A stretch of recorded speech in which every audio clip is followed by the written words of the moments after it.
what are you hearing, your thoughts, the people that you're kind of amongst there? Jordan Binnington is going to start on Thursday, but his numbers, his performance has not been great. It's almost been what Canadian fans feared. It's like, on paper, our goalies do not look very good. But you know what? Just don't be awful, and we'll be. Well, it's been kind of awful. I guess I think that's a bridge too far. Don't you think awful is a bridge too far? A little bit. Okay. I would say there's been bad goals and some great saves, but generally speaking, you'd want more saves overall. But here's how I would term it: average, very average. At a best and best tournament, he's average. Yes. Yeah. But that's all he was to begin with. I agree. That's why that's the fear. Well, but what were you expecting? Like, and anyone hoping? I think we were only expecting that the easy ones. We would hope that he'd be able to step up in this tournament and not let the easy ones in. And there's been a couple iffy. I look at it from a different perspective, and one is that because he has been average, and that's if you went into this tournament and you said just give me average, I think you like that he's met that threshold. Two, turning to Hill, like how different is the expectation? Like I think we're talking like single digit percentages either direction of being a game changer, another goalie that falls into the average category. And three, I think Bennington has done his job in the sense that in every single game Canada has played, they've had a chance to win. They had a 1-0 lead on Saturday night. They were down 2-1 heading in, in the late stages of the third period before an empty netter. Think back to the first game. Yeah, was there a blown lead? Should they have salted away a regulation win? Yes. Yeah. That's why I asked for Hill. But how much better is Hill? I don't know. I like him more, but not significantly more. They're still not top 10 goalies. That's my point. But now can you, if you were going to bring in Hill, it needed to happen either in the second game or at the very least the third. I can't imagine under any circumstance turning to a different guy now and the panic that sends to the rest of the team, the message that sends, hey, this whole thing needs to get blown up. Right. And again, like they don't have a lot of good goalies to choose from when they made the decision. Logan Thompson had a whale of a year, but they didn't make this roster when he was far and away a Vezina candidate, and he is now. Maybe you tweak that and you allow the selection of the team a little later, because I think these rosters would look different. A bunch of these guys. Or do you say, is Bennington tweak? Did he tweak something? And Hill's fly Hill.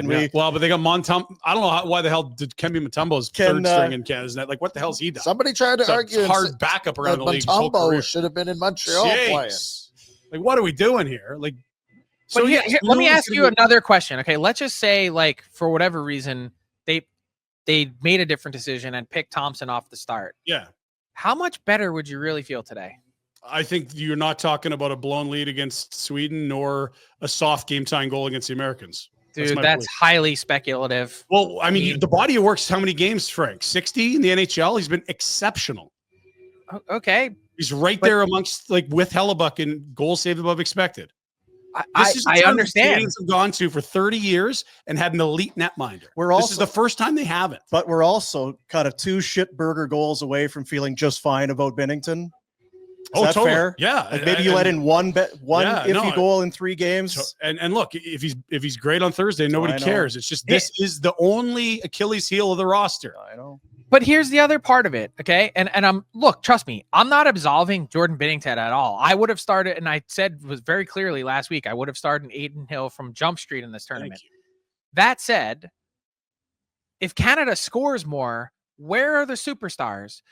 You scored 1 goal with a vaunted Canadian attack that at one point in time, you could throw the nuclear option at them and go Crosby, McKinnon, McDavid, and the entire team produced 1 goal. If they score more than 1 goal, we're having a different conversation likely about Jordan Binnington today. The mistakes are magnified. Yes, the margin is that thin.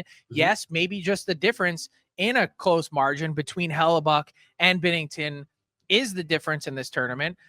But you can't sit here for 1 second and pin it all on him. I'm going to the stars and saying, hey, this is on you. And hey, by the way, did you guys know that our bottom 6 is allowed to score a goal in this tournament?